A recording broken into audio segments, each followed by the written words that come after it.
बिस्मिल्लाहिर्रहमानिर्रहीम। अस्सलामुअलैकुम। सिरात मुस्तकीम न्यूज़ चैनल में आप सबको खुश आमदीद कहा जाता है। आज 9 जुलाई 2020 है। आज की अहम तरीन ख़बरों का आगाज़ इस हदीस पाक से किया जाता है।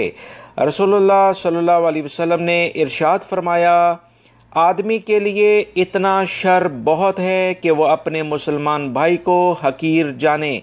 अल्लाह रब्बुल इज़्ज़त तमाम मुसलमानों में यकसानियत के साथ मिलजुल को हमें आगे बढ़ने की तौफ़ीक अता फ़रमाए, आमीन। और इन अहादीस पर अमल करने की तौफ़ीक अता फ़रमाए। अब हम नज़र डालते हैं आज की कुछ अहम तरीन ख़बरों पर। मेरी इस वीडियो को लाइक ज़रूर कर दें और मुकम्मल होने के बाद दोस्तों से शेयर भी कर दीगा।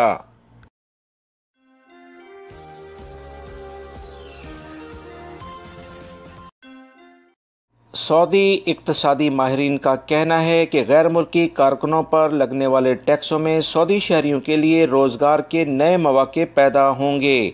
अनकरीब बेरोज़गारी की शरह 12% से 7% तक हो जाएगी। कंपनियों पर आयद किए गए टैक्स में आहिस्ता आहिस्ता सऊदी शहरी मुख्तलिफ शोबों में गैर मुल्कियों की जगह ले लेंगे। जैसे जैसे गैर मुल्की कारकुनों पर टैक्स बढ़ेगा, इनकी दरामद की राह में दुश्वारियाँ बढ़ जाएंगी। वैसे वैसे सऊदी कारकुनों की तलब लेबर मार्केट में बढ़ती जाएगी। सऊदी इक़्तिसादी माहिरीन का कहना है कि सऊदी ख़वातीन की बेरोज़गारी की शरह में कमी ये बात साबित कर रही है कि आला हुकाम के किए गए तमाम फ़ैसले बिल्कुल दुरुस्त थे। इक़्तिसादी सरगर्मियों की बहाली, बड़ी तादाद में गैर मुल्कियों की बरतरफी से सऊदियों के लिए रोज़गार के मौक़े पैदा हो रहे हैं।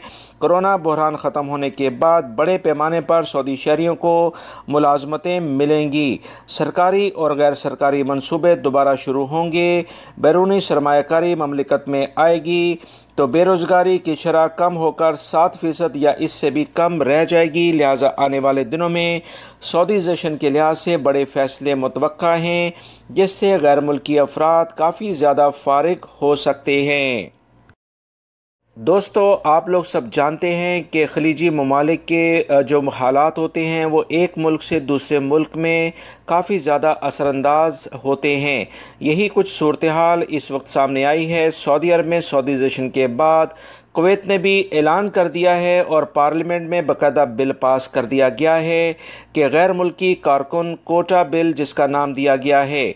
इस बिल के बाद कुवैत में कुवैती शहरियों की टोटल तादाद का 15% अब हिस्सा गैर मुल्की अफराद पर मुश्तमिल किया जाएगा। इससे ज़्यादा जितने भी गैर मुल्की अफराद हैं वो सब के सब फारिग किए जाएंगे और इनके मुल्कों में वापस भेज दिए जाएंगे। इस वक्त कुवैत में सबसे ज़्यादा तादाद गैर मुल्की अफराद में इंडियन शहरियों की है, जो वहाँ पर मुख्तलिफ़ कारोबार और मुलाजमत करते हैं। इस नए बिल के बाद 15% से ज़ायद इंडियन शहरी कुवैत में नहीं रह सकेंगे। पहले मरहले में तकरीबन 8 लाख इंडियन शहरियों को कुवैत से बाहर कर दिया जाएगा। कुवैत की कुल आबादी इस वक्त गैर मुल्की अफराद को मिलाकर 4.3 मिलियन रिकॉर्ड की गई है, जिसमें कुवैती शहरियों की अपनी आबादी 1.3 मिलियन है, जबकि 3 मिलियन गैर मुल्की वहाँ पर रहते हैं। लिहाजा इन 3 मिलियन में 15% सिर्फ रह पाएंगे और 85% को इनके मुल्कों में भेज दिया जाएगा, जिसमें इंडियन अक्सरियत में शामिल हैं। इन 3 मिलियन गैर मुल्कियों में जो बड़ी तादाद इंडियन की है, अब ये फारिग होने जा रही है। याद रखें, पाकिस्तानी शहरियों को पहले ही कुवैत में वीज़ा के लिए बैन किया गया है। लिहाजा पाकिस्तानी यहाँ काफ़ी कम तादाद में मौजूद हैं। सऊदी वज़ारत तालीम ने कहा है कि इस साल जो बच्चों के एडमिशन होंगे वो 100% नहीं कंसीडर किए जाएंगे, सिर्फ 50% बच्चों को एडमिशन की सहूलत दी जाएगी। वज़ारत तालीम ने कहा कि बच्चों की तादाद को कम रखने के लिए, ताकि स्कूल में वबाई मर्ज़ कोरोना के फैलाव को कम से कम हद तक जितना मुमकिन है इसे कंट्रोल किया जा सके, तो इस सिलसिले में जो बच्चों के एडमिशन है उसकी क्वांटिटी यानी उसकी तादाद 50% की जाएगी। मज़ीद महकमा तालीम ने बताया है कि वो तमाम बच्चे जो कि स्कूल्स में एडमिशन जिनका हो जाएगा, इनमें भी 15 से 20 से ज़ायद बच्चे किसी भी क्लास में नहीं होने चाहिए, अलग सेक्शंस बनाने होंगे। इसके अलावा किसी भी तौर पर वज़ारत तालीम अगर कोई भी स्कूल इस पर अमल दरामद नहीं करेगा तो उसके ख़िलाफ़ सख्त एक्शन लिया जाएगा। वो तमाम छोटे बच्चे जो स्कूल्स में पहले जा रहे थे, स्कूल्स बंदिश की बिना पर, अब वो दोबारा से फिल वक्त उन्हें अभी रोका जाएगा ताकि वबाई मर्ज छोटे बच्चों में ज़्यादा फैलने के इम्कानात होते हैं। ऑनलाइन घरों में इन्हें तालीम दी जाएगी ताकि वबाई मर्ज के फैलाव को कम से कम किया जा सके। सऊदी वजारत नकलो हमल यानी ट्रांसपोर्टेशन डिपार्ट ने कहा है कि इस साल हज मौसम के दौरान हरमैन ट्रेन नहीं चलेगी और ना ही मुशार मुक़द्दसा ट्रेन सर्विस मुहैया की जाएगी। ये फ़ैसला हाजियों की तादाद बेहद महदूद होने की वजह से किया गया है। ट्रेन ना चलाने का फ़ैसला वबाई मर्ज कोरोना से वबा फैलने के लिए हिफाजती तदाबीर का हिस्सा है।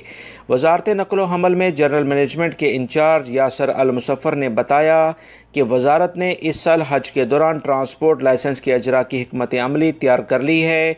इस पर अमल दरामद वजारत हज उम्रा और दीगर इदारों के साथ मिलकर किया जाएगा। ट्रेन सर्विस मुअत्तल रहेगी मगर इसके अलावा जो भी बसेस वगैरह का नेटवर्क है वो बाकायदा चलता रहेगा। उसके लिए मुकम्मल प्लान बना चुके हैं। 70% इस दफ़ा गैर मुल्की अफराद को हज करने की सआदत हासिल होगी, जबकि 30% सऊदी शहरी शामिल होंगे और ये तमाम के तमाम अफराद सऊदी अरब में मौजूद होंगे। बाहर से कोई एक भी हाजी हज करने नहीं आएगा।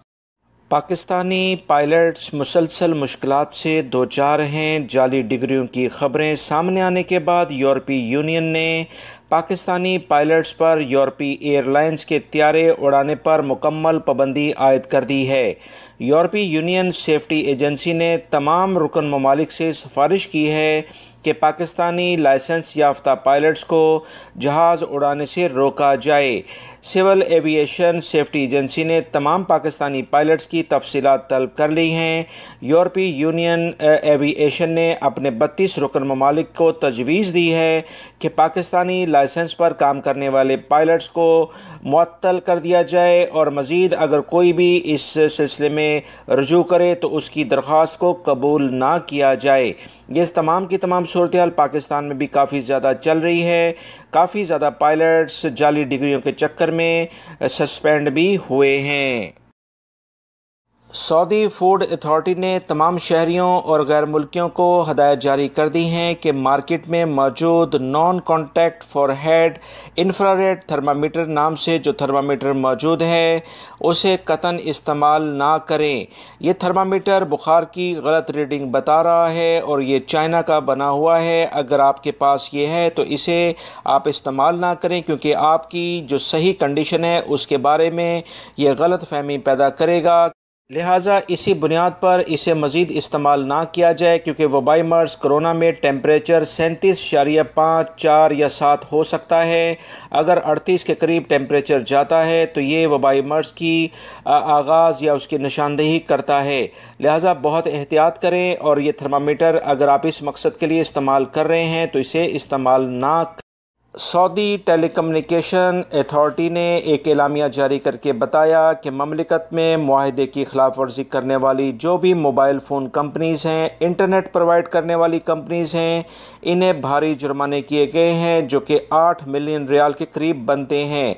वो तमाम कंपनी जो कि आवाम को बेहतर इंटरनेट और दीगर कम्युनिकेशन की सहूलियात फ़राहम नहीं करती जो कि इनकी अव्वलीन ज़िम्मेदारी है, तो ऐसी कंपनियों को भारी जुर्माने करके इन्हें सबक सिखाया जा रहा है ताकि वो बेहतर अपनी सर्विसेज को कर सकें। इतलात के मुताबिक जैन मोबाइली और एसटीसी को भारी जुर्माने किए गए हैं जिसकी मजमुई लागत 8 मिलियन रियाल के करीब बनती है। सऊदी अरब इन दिनों शदीद गर्मी की लपेट में है। महकमे मौसमियात का कहना है कि अल-हसा इन दिनों गर्म तरीन शहर बन गया है। अल-हसा का टेम्परेचर दुनिया के गर्म तरीन शहरों में रिकॉर्ड किया गया है जो कि 50 डिग्री तक पहुंच चुका है। वहां रहने वालों की ज़िंदगी शदीद गर्मी के बायस काफ़ी मुतासिर हो रही है। वजारत अमल ने लोगों की मुश्किलात को देखते हुए अल-हसा में दिन के वक्त ड्यूटी करने पर मुकम्मल पाबंदी आयद कर दी है। गर्मी शिद्दत में इजाफे के बाद खजूर, अंजीर और लेमू समेत मुख्तलिफ फल इस खित्ते में बड़ी तादाद में पैदा हो रहे हैं और वजारत सेहत ने कहा है कि पानी का इस्तेमाल ज़्यादा किया जाए और जो लेमन और इस तरह की जूसेस वाली अशिया हैं उन्हें भी इस्तेमाल किया जाए ताकि नमकियात की जो कमी बॉडी में हो जाती है वो मुकम्मल हो सके। आने वाले दिनों में मज़ीद ममलिकत के मुख्तलिफ इलाकों में बारिशों का सिलसिला शुरू हो सकता है, लिहाजा इस सिलसिले में जैसी महकमा मौसमियात मज़ीद इतलात देगा कि किन इलाकों में तेज़ बारिशें होंगी वो आपसे शेयर कर दी जाएंगी।